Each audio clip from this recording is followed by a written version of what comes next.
I don't have a coffee. Well, this won't do. Oh, much better. Alright, good morning, good afternoon, good evening, whatever time it is where you are. I thought we'd have a little bit of fun today because I've seen, like, for years now, this isn't anything new, and it's been done a million times of people reacting to unpopular opinions within X, whatever community. And I was like, oh, we should actually do this one for travel, because I bet there are so many unpopular opinions about travel. And I don't know. I've glanced upon the responses just so I knew that there were a couple that would justify making this video, but the rest is going to be a blind reaction. Now, come and sit in front of the fire. We have cats and they are just in and out and everywhere. No, I've put the fire on in here. That's right, baby, you snuggle. So yeah, this video is just a bit of fun. It's nothing serious, don't take it that way. But first, we hail the sponsor gods and thank the sponsor of today's video, which is Skillshare. As a lot of you know, Skillshare is a fantastic online learning community with thousands of classes to inspire you, and there's something for everyone. It's for the creative and curious, and whether you're a beginner or a master, there is something to tickle your pickle. There really is like so much to explore with like actual real projects to create, and you'll have the support of like fellow creatives so you can stay inspired and like actually accomplish real growth. Whether you want to dive into photography, fine arts, crafts, or upping your productivity game like I did, there is a great class from Lindsay C. Holmes. It's called Productivity with Evernote. Use one tool for everything, and it's great because Lindsay took something as big as organization and your work and your home life and anything you want organized and was like, hey, it doesn't have to be this difficult and complicated. She literally breaks it down and just shows you how you can organize everything with Evernote. And since then, I have stopped using multiple different applications and having lists here and diaries there. Like, everything is in one place. I have my Evernote and I have my calendar, and that is all I need. So that's fantastic if you really want to like streamline your productivity. And best of all, there are no ads, and they're always coming out with new premium classes, so you basically just get to focus on being creative. Darling, it's less than $10 a month with annual subscription. Yeah, it's pretty good. So if you fancy unlocking your creativity and letting your voice be heard, then you can click the link down in the description, and the first 1,000 people that do will get a free trial of Skillshare's premium membership. Thank you, Skillshare. We appreciate you. You're good friends of the channel. My God, us just sitting down, chilling, having a Skillshare sponsorship. It feels like 2019. What beautiful days they were. Right, unpopular opinion time. We'll keep them all anonymous because they were all sent through a question on my Instagram story, so I'm gonna keep them. Shh. Hostels with long-term guests should be avoided. Fridges and rooms are normally disgusting. I totally understand this. It hits me at my core. I lived in a hostel long term, and it does honestly depend on what hostel you stay at. A lot of people who do long-term hostels, mainly like Australia, New Zealand, because you're there for a year doing your working holiday, or 2 years maybe, some of them can be gross, and I find some of the cheaper ones, which long-term residents want to find, absolutely disgusting. The one we stayed at, Chill Backpackers in Brisbane, lived there for just over 3 months, and we did keep it all right. I mean, the rooms were a mess, but the staff were really on you if your room wasn't at least a somewhat reasonable standard, and you could get evicted. And the kitchen was always cleaned every day, and it was fine. It was honestly fine. But yeah, it definitely can go the other way real quick. So I agree. It's not for everyone, and it's not everyone's dream to travel.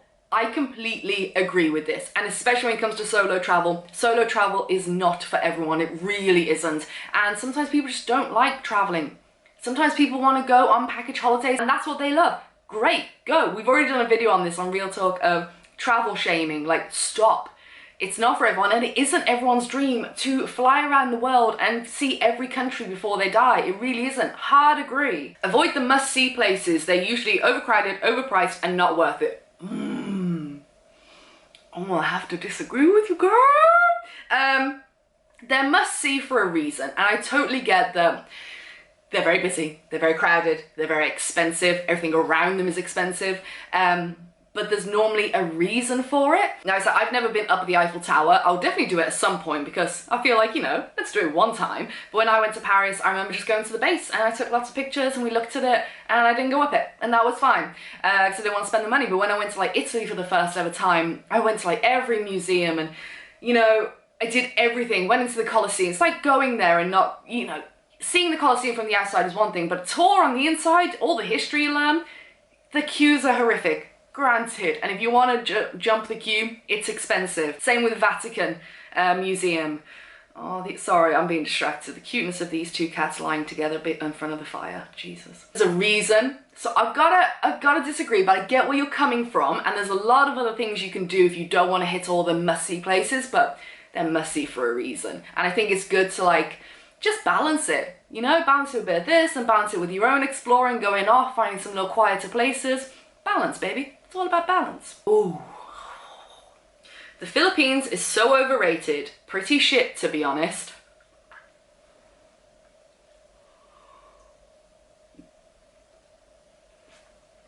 We're gonna fight. We're gonna fight! Everyone has an opinion. They do. And I do appreciate when people can come out and say, I didn't like this country that everyone hypes on about. You know, I didn't like my travel experience when I got there, or it wasn't what I expected. Fine, everyone's allowed an opinion. Unless you're a travel YouTuber, then, you know, if you look at any time in my career on this channel that I have mentioned I didn't like a city, or I didn't vibe with a place, oh, the hate we get! I still say it, because fuck you. I'm still gonna say it. I'm allowed an opinion. It is an unpopular opinion, and I'm hard disagree with you. Love the Philippines. However, I didn't like all of the Philippines, but I talked about that in some of my videos. Ooh. People are using it as a form of escapism from real life and responsibilities. Now girl, that is deep. That is deep, and I have some stuff to say. You can definitely use it for running away. Running away physically, thousands of miles away from your life and problems, and you get back and realize, oh shit, nothing changed, and actually all my stuff in my head I took with me. Not everyone can, I think that's what you're saying. People can do that, but I don't think you were saying that everyone does that, and that's another reason people travel. But yes, you definitely see it. But then you quickly realize you can't run away from problems because you just take them with you. Top bunk over bottom bunk, hands down. I'm sorry, what? Top bunk over... Why would you do that? I don't understand. I mean, that's prime real estate. A bottom bunk, you walk into a hostel dorm and there's a bottom bunk free? You're like, oh my god. I mean, when anyone ever left a room and you were staying on longer and you were on top, No, I don't like that. I didn't like that one. Long and cheap bus rides are in fact not worth it. As I have grown older, I will come to agree with you that the super long, cheap bus rides that are so uncomfortable, you can't sleep, you can't sit, you got a headache, you got backache, you got people screaming, it is dirty, it takes you 37 hours. As I have grown, I don't do that anymore for my sanity. I would definitely pay more for a different mode of transportation, for sure. For sure. However, do I regret all of the long bus rides I took? Like the 36-hour bus ride I took from Birmingham to Budapest? No. Packing cubes are useless. Oh, we're gonna fight. I didn't realize we came here to fight today. How are you using them? This is what I want to know. You see, I use a good combination. See, these are fighting words.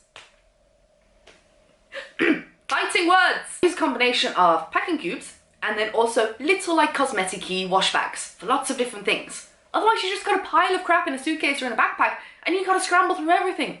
All my packing cubes, I wish I could label them. Label all my packing cubes because I have one for everything I'm ever gonna need. I feel attacked. It's not long haul unless it's at least 15 plus hours. Incorrect. You're actually so wrong. What classifies as a long haul flight? Any flight longer than 7 hours is considered a long-haul flight. 7 hours. You're just wrong. I didn't realise you'd all upset me so much today. Everyone should be required to solo travel before being allowed to group travel. But what if someone doesn't want to solo travel?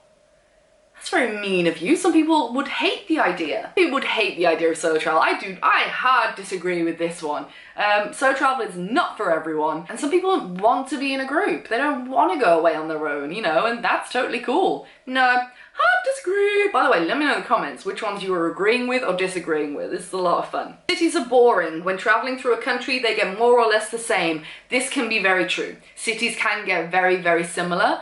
When you're staying within the same country. But I think it depends. I mean, you can always find something a little bit different, but I totally get it. If you're trying through a whole country, it'd be good to just mix it up between cities and countries. But yeah, some cities can just get repetitive. You're like, it's another city, and once you've hit all the like top spots, but maybe challenge yourself to find out what's so different about this city. I look at cities in the UK and you've got London, very different from Birmingham. They look like cities, but their history and everything is so different. You got Manchester, you got Leeds, you got Liverpool. So much going on in Liverpool. They're so different. You're not going to find this going on in Manchester. Both cities I love. Ryanair is great. All right, calm down now. You cannot go to every country alone. Bare minimum, you're getting scammed. You get scammed when you go with people. Hard disagree. Just because you're traveling with someone doesn't mean nothing bad's gonna happen to you, you're not gonna get scammed. Like when Scott and I travel, we got scammed. So it doesn't stop that. Holidays are better than backpacking. Again, it's good to mix it up. Now I do both.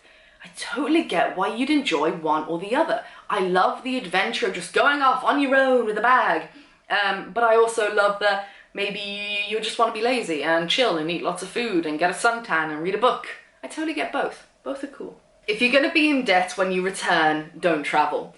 I hard agree, but I live a life now growing up with a family that was constantly in debt. Debt terrifies me. Absolutely terrifies the life out of me. So hard agree. Don't go into debt to travel. Don't. But I don't know. I just don't want to go into debt. I mean, I have my student loan. That's enough for me. Thank you. Thank you very much. I want to get a mortgage, fine. But those are good debts, aren't they? No more. That is it. But no, I wouldn't put a holiday on a credit card if I knew I couldn't pay that off like straight away. Big cities like New York and London are overrated and overpriced. Definitely expensive, for sure, absolutely 100%, but this is very much like a few of the other ones we covered on. I love New York, you can't tell me anything different. I absolutely love New York, I've been twice now, and I love it. I love that city so much, and we enjoy London. I would hate to live in London. Whew. I would hate London if I lived in it. I love visiting. I do, I love visiting. You don't have to do everything. Staying one day in the hotel doing nothing is okay. Amen to that. Yes, you do not have to be going out every day doing absolutely everything, ticking off every museum, every attraction, every monument on the list. Chill, relax, enjoy. Have a little Netflix if you want, it's fine. Okay, so I'm gonna leave it there because this video is gonna be quite a chunky one as it is. So I hope you enjoyed. Now if you want me to do this again, let me know and leave your unpopular travel opinions down in the comments. I'll scan them, I'll have a look, and if we get enough, then I'll do a part 2 of this if you really want, but let me know down below. What are your unpopular travel opinions? And I hope you had a bit of a laugh with me today. Which ones did you agree with? Which ones do you like hard disagree with? Let's keep it civil though. This is just a bit of fun. It's just a bit of fun, okay? Calm down. Everyone calm down. Keep it cool. Thank you to Skillshare again for sponsoring this video, and I will see you in the next one. Like, comment, subscribe, all the good stuff. Do all of it, do none of it, doesn't matter. I'll see you in the next video anyway. Alright, bye.